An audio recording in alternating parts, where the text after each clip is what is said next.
નમસ્કાર વિદ્યાર્થી મિત્રો,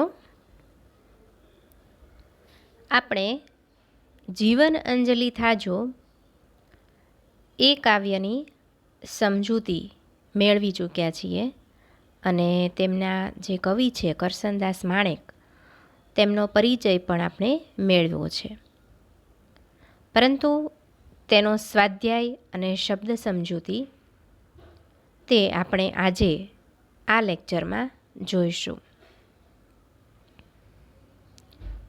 જીવનાંજલિ થાજો એ કાવ્યમાં આપણે જોયું હતું કે આ કાવ્ય છે એક સુંદર પ્રાર્થના કાવ્ય છે અને કોઈ બીજા માટે એટલે કે પરોપકારી જીવન અહીં કવિ ઈચ્છે છે, કોઈ બીજા માટે કંઈક કરવું. તો અહીં આપણે ટૂંકમાં કાવ્યનો સાર જોઈ લઈએ કે ભૂખ્યા માટે ભોજન થવાનું ઈચ્છે છે અને તરસ્યા માટે જળ થવાનું. પછી કવિ કહે છે કે દીન દુખિયાના આંસુ લોતા મારું અંતર ક્યારેય ન ધરાય. સત્યની કાંટાળી કેડી પર મારે પુષ્પ બનીને પથરાવું છે. પછી જગતના ઝેરને જીરવી અને બધાને અમૃત વહેંચવા છે. પછી કવિની ઈચ્છા છે કે મારા વણથાક્યા ચરણો એટલે કે ક્યારેય ન થાકે એવા મારા ચરણો હંમેશા તારી સમીપે દોડીને આવે તો એને ક્યારેય પણ થાક ન લાગે. પછી હૈયાના દરેક ધડકારે મને હંમેશા તારા નામનું સ્મરણ થાય. આ જીવનરૂપી જે મારી નૈયા છે એ સંસારરૂપી એ સાગરના વચ્ચે ફસાઈ ગઈ છે, હાલક ડોલક થઈ રહી છે. તો મારી તારી પ્રત્યેની જે શ્રદ્ધા છે એનો દીવો ક્યારેય ન ઓલવાય તેવું કવિ ઈચ્છે છે. તો આ કાવ્યના ટૂંક સાર પછી આપણે તેની શબ્દ સમજૂતી જોઈએ. તેની શબ્દ સમજૂતી છે અંજલિ એટલે કે ખોબામાં સમાય તેટલું પાણી કે ફૂલ લઈ અર્પવાની ક્રિયા. મેં તમને કાવ્ય જ્યારે સમજાવ્યું ત્યારે કહ્યું હતું કે ઋષિમુનિઓ છે હાથમાં પાણી લઈ અને મંત્રોચ્ચાર સાથે કોઈના ઉપર એ પાણીનો છંટકાવ કરે અને એ ઈચ્છે એ કરી શકે તો એને અંજલિ છાંટી એમ કહેવાય. તો અંજલિ એટલે ખોબામાં સમાઈને તેટલું પાણી કે ફૂલ આપણે કોઈકને અર્પણ કરીએ. પછી છે અમૃત, અમૃત એટલે પિયુષ, અમી, કાજે એટલે માટે અને વાસ્તે, દીન એટલે ગરીબ અને રસવઈ દીન હોય તો દિવસ.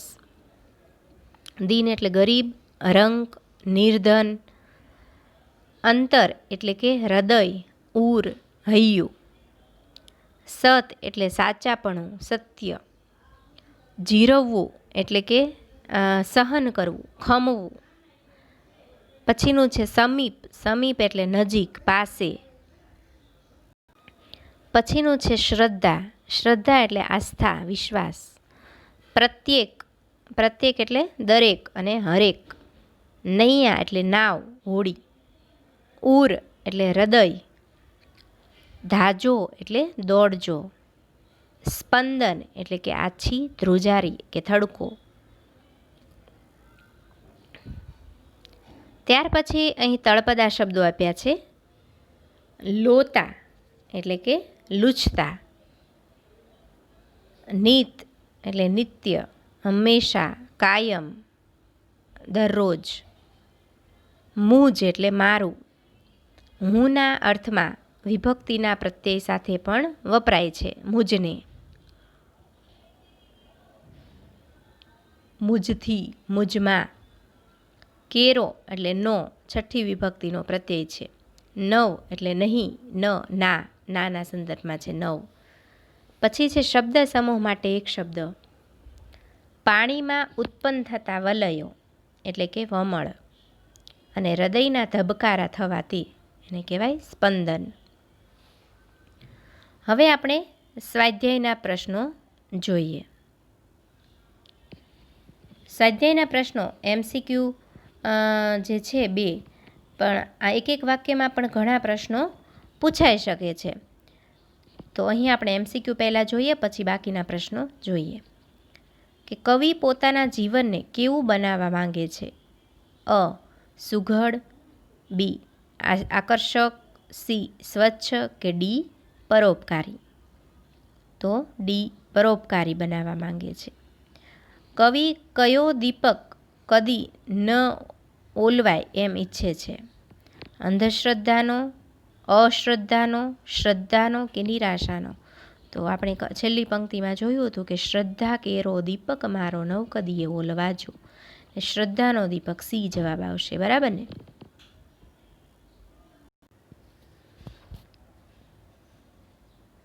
અહીં એક એક વાક્યમાં જે પ્રશ્નોના ઉત્તર આપ્યા છે તો તેમાં એ પ્રશ્ન પણ પૂછાઈ શકે કે જીવન અંજલિ થાજો કાવ્યના કવિનું નામ જણાવો. તો આપણે આન્સર લખશું કે જીવન અંજલિ થાજો કાવ્યના કવિનું નામ કરસનદાસ માણેક છે.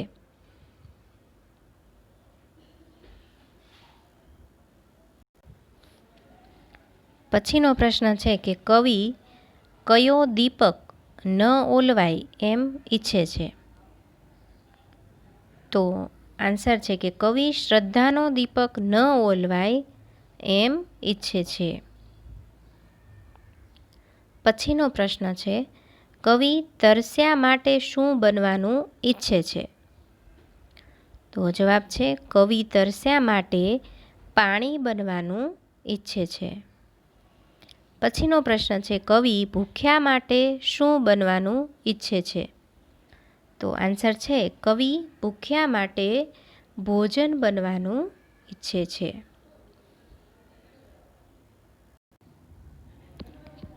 પછીનો પ્રશ્ન છે કે કવિ કોના આંસુ લૂછવાની વાત કરે છે?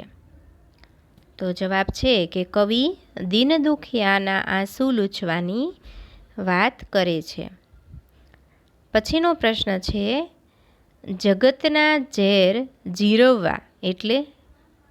તો જવાબ છે કે જગતના ઝેર જીરવવા એટલે કે કડવા વચનો સહન કરવા. કોઈ પણ આપણને કંઈ પણ કડવું કહે એટલે આપણને ન ગમે એવું કંઈ પણ કહે તો એને આપણે સહન કરી લઈએ તો એને કહેવાય કે ઝેર જગતના ઝેર જીરવી ગયા.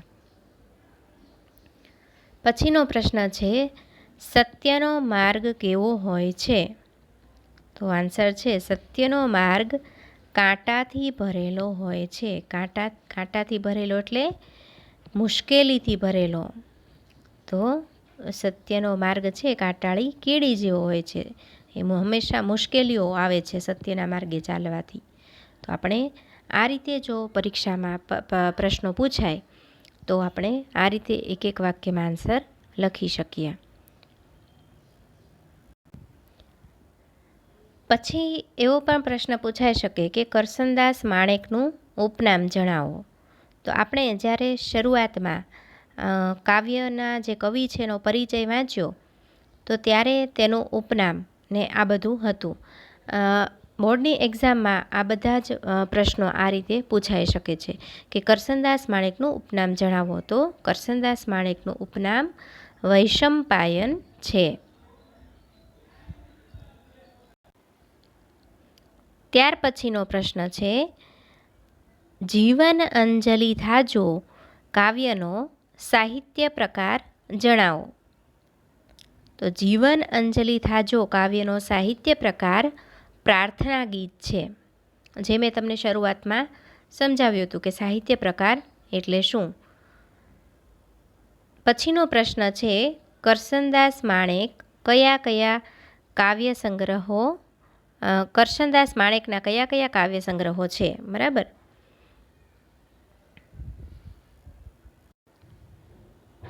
તો એનો જવાબ આવશે કરસનદાસ માણેકના કાવ્ય સંગ્રહ આલબેલ, મહોબતને માંડવે, વૈશંપાયનની વાણી, મધ્યાહન વગેરે તેમના કાવ્ય સંગ્રહ છે.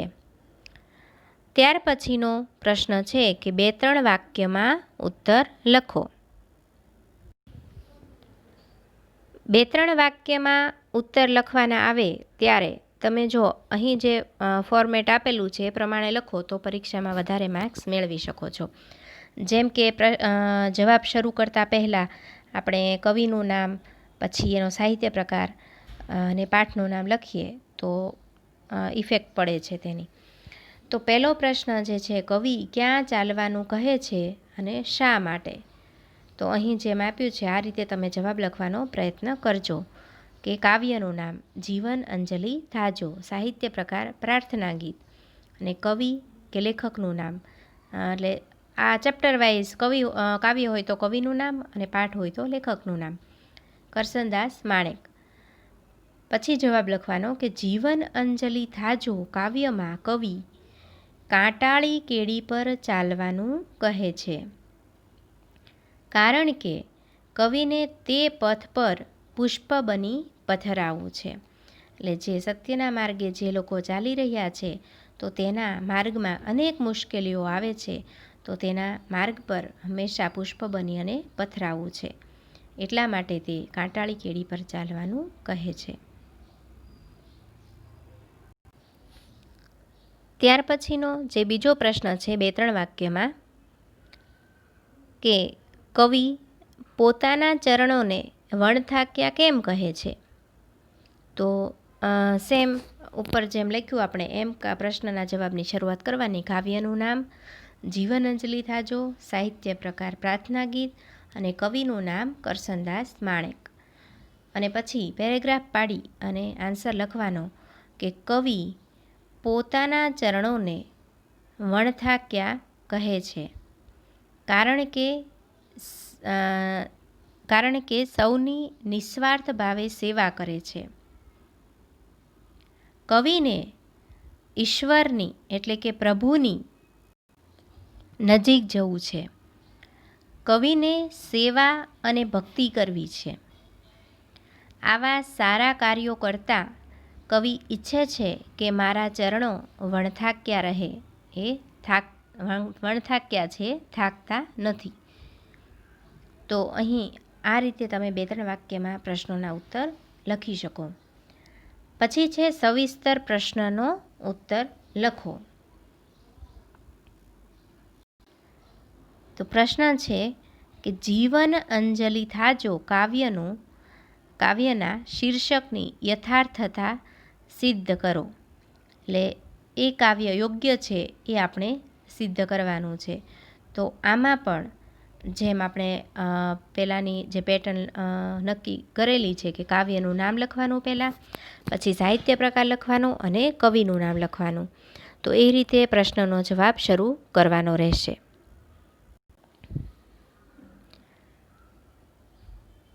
એ લખી અને પછી પેરેગ્રાફ કરી અને લખવાનું કે જીવન અંજલિ થાજો કાવ્યમાં સમર્પણની ભાવના વ્યક્ત થઈ છે.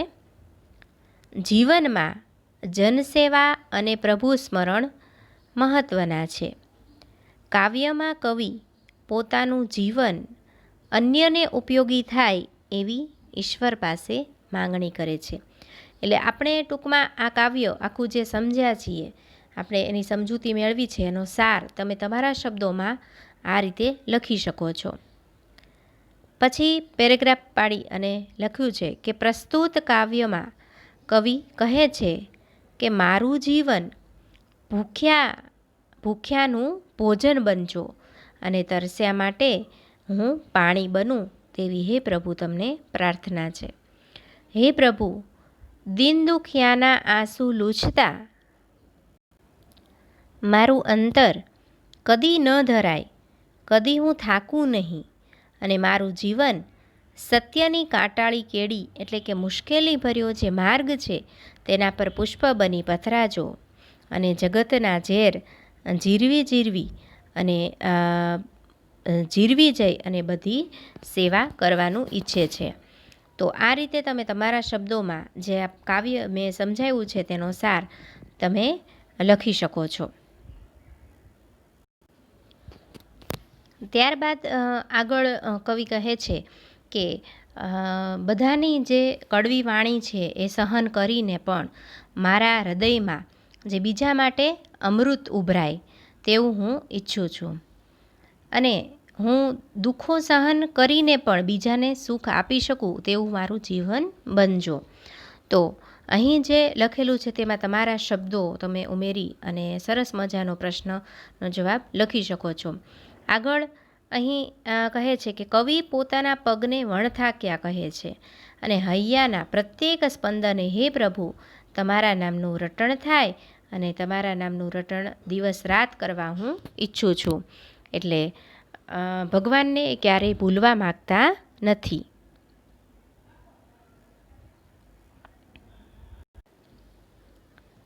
ત્યારબાદ આગળ પેરેગ્રાફમાં કવિ કહે છે કે હે પ્રભુ, મારી જીવનરૂપી નાવ છે એ પાણીના વલયોમાં હાલકડોલક થાય છે. તમે તેને સહારો આપજો.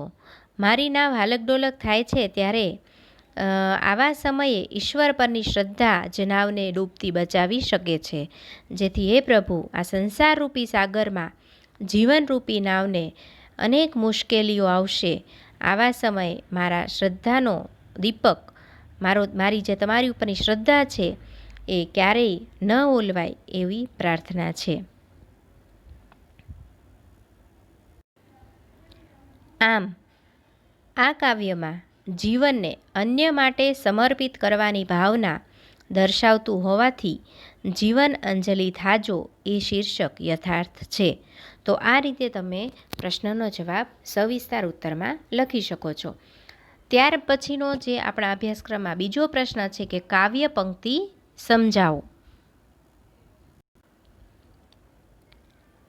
પંક્તિ છે, વમળોની વચ્ચે નૈયા મુજ હાલક ડોલક થાજો, શ્રદ્ધા કેરો દીપક મારો નવકદીએ ઓલવાજો. તો આ પંક્તિ છે તમારે સમજાવવાની છે કે હે પ્રભુ, પહેલાં તો તમારે પ્રશ્નની શરૂઆતમાં તમારે કયું કાવ્ય છે, કાવ્યનું નામ, કવિનું નામ અને સાહિત્ય પ્રકાર લખવાનો છે. પછી તમારે ટૂંકમાં કહેવાનું છે કે આ પંક્તિમાં કવિ કહેવા માગે છે કે જ્યારે સંસારરૂપી આ સાગરમાં મારી જે જીવનની નૈયા છે એ જાય છે તો અનેક મુશ્કેલીઓનો સામનો કરવો પડે છે, એટલે કે હાલક ડોલક થાય છે. તો હે પ્રભુ, મારી આ નૈયાને તમે જ બચાવી શકો તેમ છો.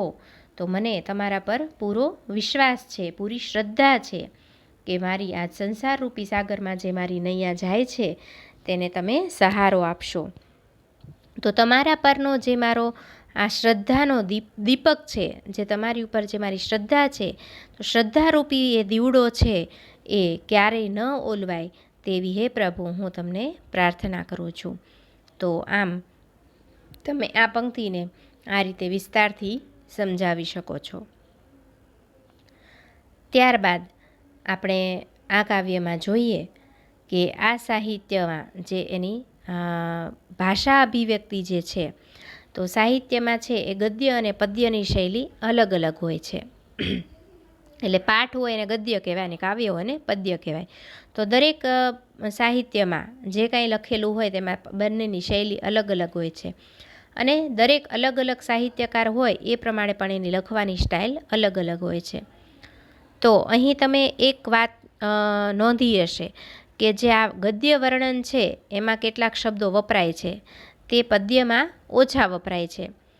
એટલે કે અમુક અમુક શબ્દો છે એ અહીં અંજલિ, કાજે, જળ, પુષ્પ, ઉર, સ્પંદન, મુજ, શ્રદ્ધા કેરો, નવ જેવા શબ્દો વપરાયા છે. તો આ બધા જે શબ્દો છે એ મોટાભાગે ગદ્યમાં વપરાતા હોય છે.